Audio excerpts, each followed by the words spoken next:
Hey everybody, it's AJ from Disney Food Blog, and this video has kind of grown way bigger than I thought it would. I started out just wanting to list a few things that I would never do again in Disney World based on some good knowledge and experience that I've had, but it kind of grew really big. So here's a bunch of stuff that I have learned with many visits to Disney World in many different circumstances. Here are a whole bunch of things that I am never going to do again in Disney World. And this runs the gamut from little tiny things to pretty big deal things. So let us know in the comments what you agree with, what you disagree with, and anything that you've learned from your visits to Disney World or Disneyland that you're never going to do again. Let us know definitely in the comments. It'll help our viewers to learn as well and to maybe not repeat some of our same mistakes. So the first thing I'm probably never going to do again, and this is a piece of advice that a lot of people give that I say don't take it, is wait until the end of my trip to buy the souvenir that I want. A lot of times folks will say to you, hey, don't buy your souvenirs when you see them. Just wait until the end of the trip and go to Disney Springs and the World of Disney and buy all the stuff there because they sell all the stuff. Well, heads up, they don't sell all the stuff. They don't sell all the stuff and they may sell out. And these days, Disney souvenirs and Disney merchandise can get so popular that it can fly off the shelves and you may not be able to get that particular souvenir or that particular item anywhere else or even at the same place on a later date. For example, if there's a pair of Minnie ears you really like or Mickey ears that you really like, if there's a Starbucks You Are Here mug that you really want to get, if there's a piece of clothing or just really any kind of souvenir or merchandise that might be exclusive to the store you're in, definitely pick it up. Don't wait. Another good reason to buy something right when you see it is because it could actually sort of increase the memory factor for you. So you'll remember when you look at that thing that you purchased it at that location where you maybe made that memory with your kids or you experienced that ride for the first time or met that character for the first time, something like that. So it may actually sort of increase the memory for you and make your trip even more magical. And don't forget, if you're staying at a Disney hotel, you can have them send it directly to your Disney hotel. And if the item is very large, you can also have them ship it directly to your house. It's free to send it to your Disney hotel. It's not free to send it to your house, but at least you don't have to haul it on an airplane or in your trunk all the way home if you're on a Disney trip. So that's a really great little tip, is to just have them mail it directly to your house from the store. And then it shows up, a few days later, a couple weeks later, depending on what type of shipping you choose.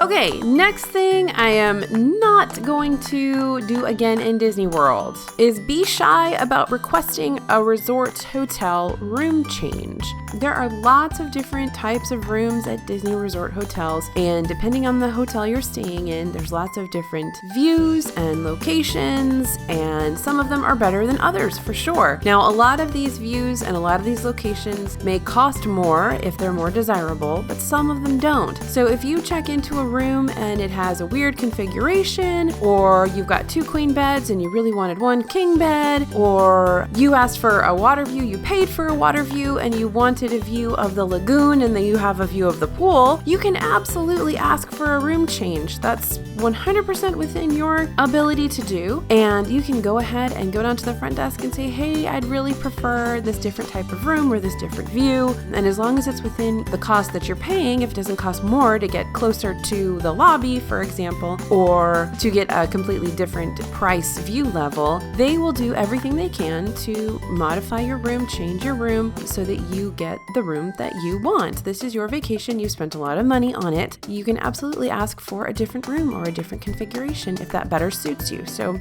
don't be shy about asking for a different room. And just a reminder, they don't have to give you an updated room or a different room, but the worst they can do is say no, right? So definitely ask, and if they say no, they say no. No big deal, but it's always worth asking so that you can get the room that better suits you. Okay, the next thing I'm probably not going to do in Disney World again, and I know a lot of you will disagree with me on this one, and that's okay, we can disagree, is do rope drop to fireworks. Now, I never say never, even though I already did in this video. I usually never say never, because I know when my kids get older, they may want to do rope drop to fireworks, but I will tell you, doing those all-day Disney days from, 6 a.m. to 2 a.m. on those summer days when Disney's open and you've got the extra magic hours and opens early, closes late. Those are really long days. Those are really exhausting days. I've done them. I've been there, done that. I probably won't do it again. In my experience, it's always a better day, a nicer day, and a more comfortable day when you work in a little break in the afternoons. And for those of you who don't know, rope drop is the beginning of the day. They actually have a rope that they stretch across the entrance to the park or to a particular land that everybody has to stand behind, and then they will walk the rope back to the most popular ride so that people aren't sort of mad dashing to that ride. There's an actual literal rope that they hold sometimes. So that's what's called rope drop. But I probably won't do rope drop to fireworks again unless my kids really, really beg me to do that when they get older, because I'm getting old. It's pretty exhausting to do rope drop to fireworks. But if you can do it, more power to you, because I know you can get a lot of good rides and a lot of good attractions in when you do rope drop to fireworks. So if you can do it, give us your secret. Let us know how many Red Bulls you drink in the comments, because you are a stronger person than I if you can do that. Another thing I will never do again in Disney World is miss my FastPass booking window. There are too many rides that I love to ride that I just can't get FastPasses for at the last minute anymore. Things like Flight of Passage, even Peter Pan is sometimes really, really hard to get that FastPass for. The Splash Mountain and Big Thunder Mountain can sometimes be hard to get that last minute FastPass for. And there's lots of other great rides. Soarin' can sometimes be hard to get that last minute FastPass for, especially if it's a particular time of day that better suits a lot of people. You definitely want to make those FastPasses when you can. So that's 30 days ahead of time if you are not staying in a Disney-owned resort hotel, and 60 days ahead of time if you are staying in a Disney-owned resort hotel, and several other hotels that actually now have that perk in Disney World, including the Four Seasons and some Downtown Disney or some Disney Springs hotels. So definitely figure out when your FastPass window opens and make those FastPasses for those epic rides way, way, way ahead of time. Don't wait till the last minute. I've done it too many times and I've missed out. So don't miss your FastPass booking window. All right, another thing I'm not gonna do again in Disney World, I promise, is ride a bus when I'm running late for a reservation. You guys know me, you know I'm always late for every reservation and every meeting and everything I'm doing in Disney World, I'm running late. FYI, here's a little tip. They will usually give you like a 10-minute grace window if you're late for a FastPass, which is pretty awesome. Not always, but usually. But I am not gonna take a bus when I'm running late for a reservation, because buses in Disney World can take up to an hour to get where they're going. And I will always, inevitably, if I'm late, I will always just miss a bus and I'll have to wait 20 minutes for the next one. So I'm always gonna hop on that Uber or that Lyft or that minivan or take a taxi to my reservation or my meeting if I'm running late. I've learned my lesson. I know, you're like, AJ, why don't you just not be late in the first place? And that's good advice, you guys. I will definitely try to take that advice, but chances are, as a habitually late person, it's easier for me to just take a cab than try to be ready an hour earlier. If you're running late, there are definitely other options. There are ride-sharing services, minivans are great, and of course, taxis are always available pretty much anywhere in Disney World. All right, another thing I'm never gonna do again in Disney World is ride Big Thunder Mountain in the front of the train. I am a thrill ride person. I love fast coasters, upside down coasters, and so Big Thunder Mountain, there is a significant difference between riding in the front of the train and riding in the back of the train. So when you ride in the back, you're gonna have a much wilder ride. That particular train car is gonna flail around a whole lot more than the front of the train. So if you're going on Big Thunder with a little kiddo or someone who's just at the height limit or trying one of their first thrill rides, then you probably want to be at the front of the train because it's going to be less frenetic and less crazy. It's going to fling you around a little bit less. And so the front of the train is perfect if you've got a little kid with you or someone who's a little bit anxious about some of those thrill rides. But if you are a thrill seeker, definitely grab that last car and ask the cast member when they're loading, ask if you can wait for the last car on Big Thunder Mountain. All right, another thing that I won't do again in Disney World is stay at Animal Kingdom Lodge without a Savanna view room. Now I know you guys are gonna have a lot of comments about this one because you're gonna say, AJ, why wouldn't you just stay at Animal Kingdom Lodge in any room if you have the opportunity? And agreed, I love that resort, but here's my kind of take on it. I love a lot of other resorts too. Wilderness Lodge is great and it has similarly priced rooms to those Animal Kingdom Lodge standard view rooms, and I'd frankly rather stay over at Wilderness Lodge, where I am closer to the Magic Kingdom, than stay in a standard view room over at Animal Kingdom Lodge, where I'm pretty far away from everything. The real draw for Animal Kingdom Lodge to me is going to be that Savanna view room where I get to wake up and see those animals first thing in the morning from my balcony and in privacy. I think that's an incredible view and well worth the extra money. It's usually about $100 extra a night, I think, for those Savanna view rooms. But there's lots of other great hotels,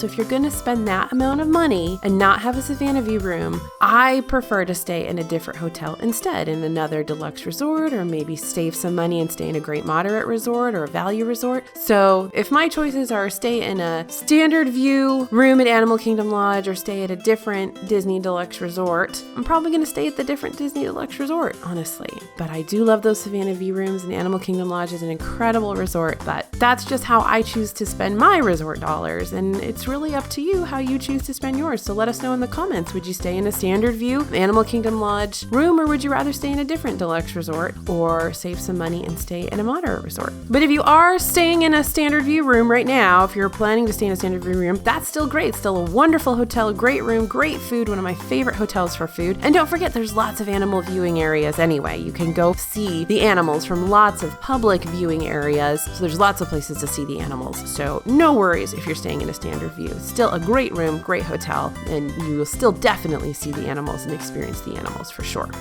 All right, speaking of Animal Kingdom Lodge, another thing I won't do again based on my experiences is go to Sanaa at night. Sanaa is the restaurant in Animal Kingdom Lodge, Kidani Village. It's a really incredible restaurant. The food is great. They have kind of an African, Indian food theme going on there. But what's really cool about this restaurant is that they have a view of a savanna. So you've got animals right outside, from giraffe and zebra and collie cattle and incredible birds and really cool animals to watch while you're dining in the restaurant. But at nighttime, you can't really see them. And so my MO is always to go to Sanaa at lunchtime or for an early dinner when it's still light outside, because I would say 50% of the draw, even though the food is incredible there, 50% of the draw for me, because it's so far away from everything else, that resort's really far out there, it's so far away from everything else that I want to be able to see the animals too. So food is a big draw, but the atmosphere is a big draw too, and it's definitely worth it to go during the day. I will not go to Sanaa again at night because I think I really miss out on a huge portion of what makes that restaurant unique.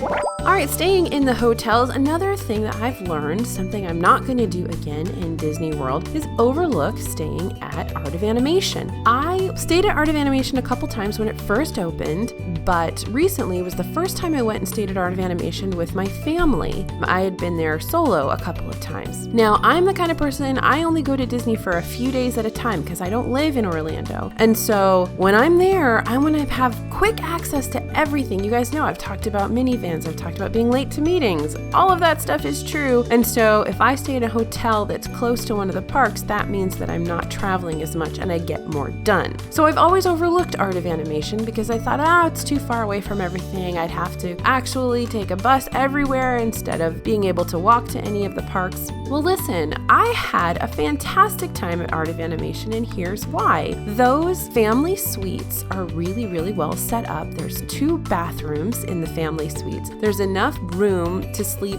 I would say 3 adults comfortably and 3 kids comfortably, and definitely 2 adults and 4 kids very comfortably. So the fact that you've got so much space, the parents have a door they can close, 2 bathrooms, 2 full bathrooms we're talking. I mean, there's 1 bathroom with a toilet and a walk-in shower, and there's 1 bathroom with a bathtub and shower combo and a toilet. So there's 2 full bathrooms, lots of space for everyone to spread out, and the cost is about the same as a high-end moderate or a very low-end deluxe with a discount.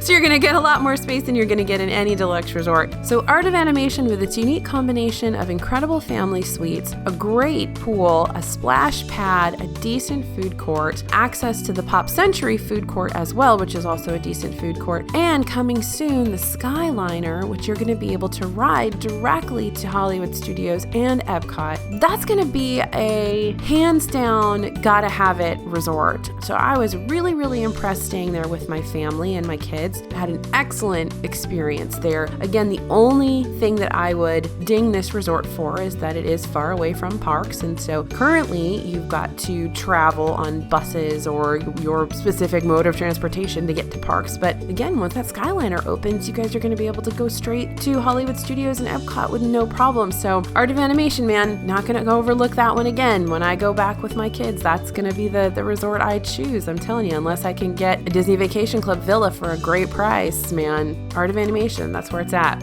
Okay, so speaking of being in Disney World with my kids, I will never again overplan my preschooler. And I know that I've talked to you guys about this before, that planning too much and having too much on your schedule is asking for trouble, because those little ones, they're already overstimulated, they're exhausted, and if there's too much on their plate, things are going to break down really, really fast. So don't overplan your preschoolers. Make sure that they take naps if they still need naps. And some of them will readopt a nap at Disney World because they will be exhausted. Don't plan too much dining. Don't plan too many rides. Narrow it down to what you know they can handle when they're tired, because they will be tired and so will you be tired. Don't overplan your preschool. Make sure that there's enough opportunity to rest and even catch up on needed rest when they're overtired from so many days in the park.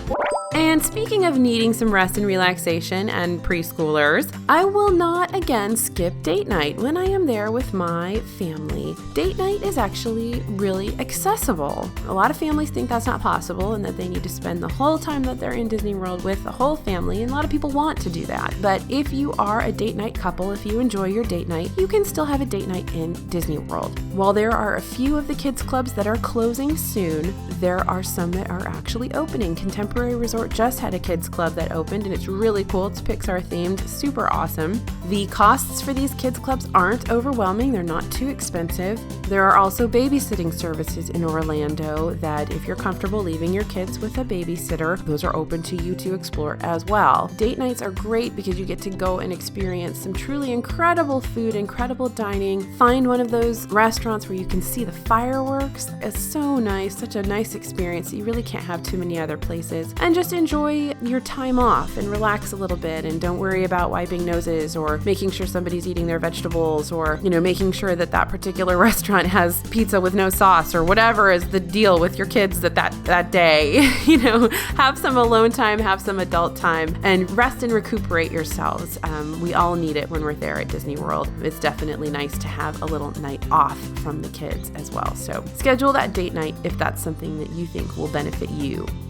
Okay, another thing I will not do in Disney World again is go at the wrong time of the year. Now, again, I know we can never say never, because with school and with vacation restrictions, sometimes you have to go. If you're going to go to Disney World, you have to go at those wrong times of the year, which are basically summertime when it's way hot and way crowded, Christmas time when it's way crowded, way crowded, and spring break when it's super crowded and can be really hot as well. So those are times you want to avoid, and as long as you can, plan to go around those times. So in the first couple months of the year, or May is a nice month to go. When you get into November and early December, those are great times to go. So plan for those times if you can. I will always plan to go during those time frames if I'm able. Every once in a while, though, I do have to go during those super crowded times, but I will always try not to going forward.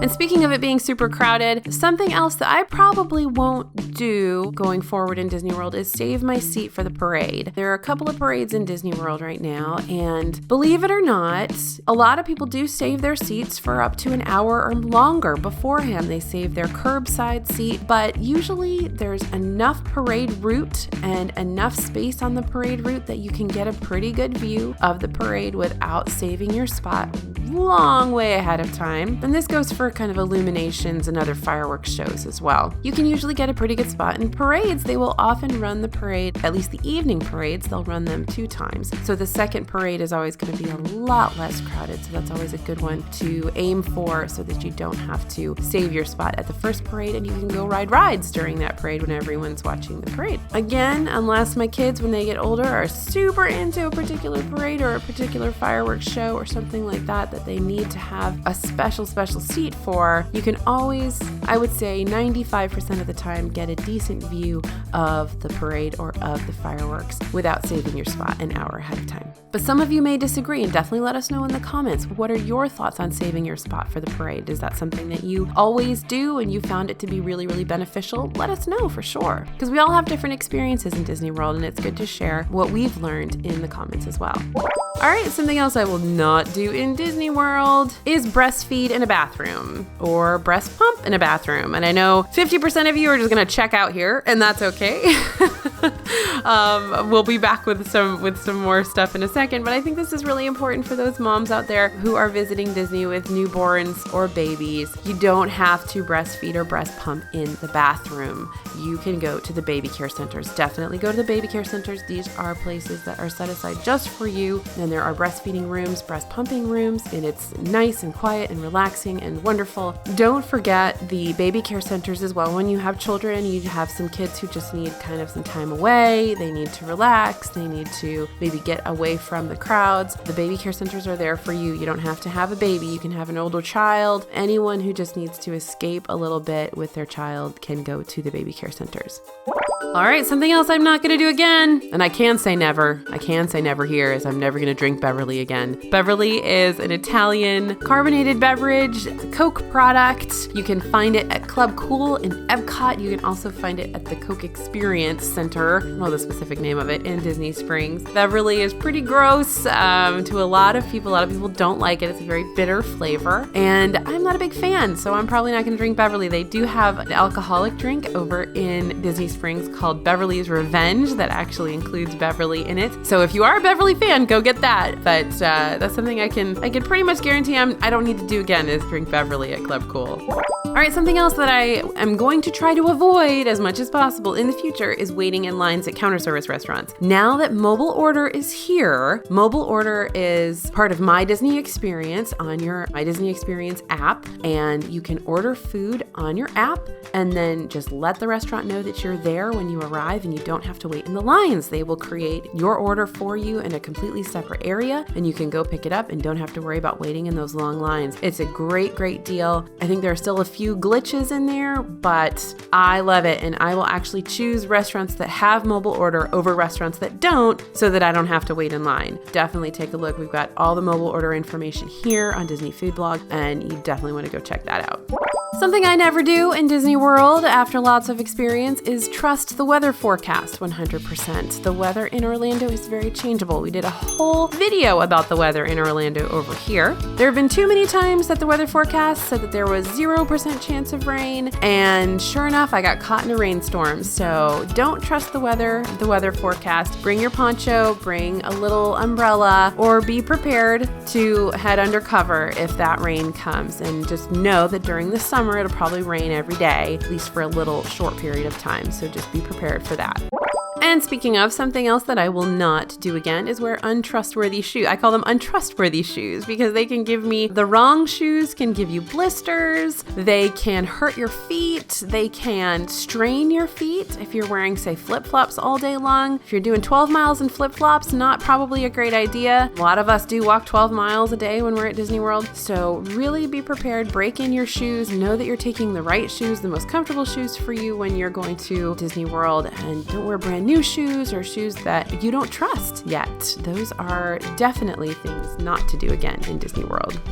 Something else I'm not going to do a whole lot again in Florida, in Orlando, in Disney World, and that you don't have to do either, is wait in lines to meet characters. There are lots of character opportunities via FastPass. Over in Epcot, you can actually meet several characters at once with one FastPass, and that's a great option. There are characters at the restaurants. There are several great character meals that you can go to and meet a lot of incredible characters, including princesses, Mickey, Minnie, Donald, Goofy, all the Fab Five, Pluto.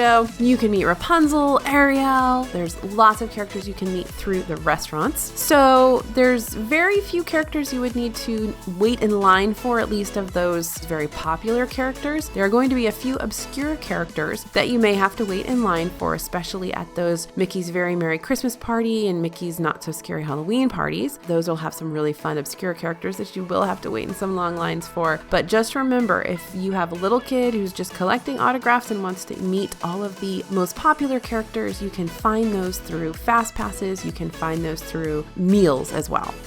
And another thing I'm not going to do again in Disney World is skip Disney Springs. There was a time when downtown Disney didn't really offer very much. You didn't really have to go there on every trip. It wasn't that big a deal. But since Disney Springs has been expanded, I'll tell you guys, this place is incredible. There is so much great shopping. There are so many amazing restaurants. I would say probably 75% of my favorite restaurants in Disney World are now in Disney Springs. So really good stuff in Disney Springs. You don't want to miss it. Definitely give yourself time to visit over there. There is stuff for the kids to do. There is fun and exciting stuff for them. Not as much as in the parks. So you are catering to your kiddos. Keep your Disney Springs visit a little bit shorter, I guess. But if you are on an adults only trip, you definitely want to have a whole day for Disney Springs, man. There's so much to do there. I'm really impressed. I am super impressed. I won't skip it again. I go on every trip now, and I used to never go to downtown Disney. So pretty awesome place. All right, so I've definitely, I think, given you a lot of food for thought. We want to see in the comments what you guys have to say. What are some things you're never going to do again in Disney World based on your experience? And if you disagree with me on any of these points, definitely let me know. Again, my experience can be completely different from yours based on my family and my personal experiences. So let us know in the comments what you disagree with or what you agree with and your own thoughts on what you're never going to do in Disney World again based on your experience. Don't forget to subscribe to the channel if you want more information about Disney food, Disney tips, Disney travel hacks, and things like that. We're definitely putting up lots of new videos every week. So stay tuned, subscribe, like this video if you liked it, please. And we love when you're able to share our channel. Let your friends know about it. If you hear somebody's going to Disney World, let them know about our channel as well. We love to have you guys spread the word for us. Looking forward to your comments, looking forward to your feedback. This is AJ for Disney Food Blog, and we'll see you real soon.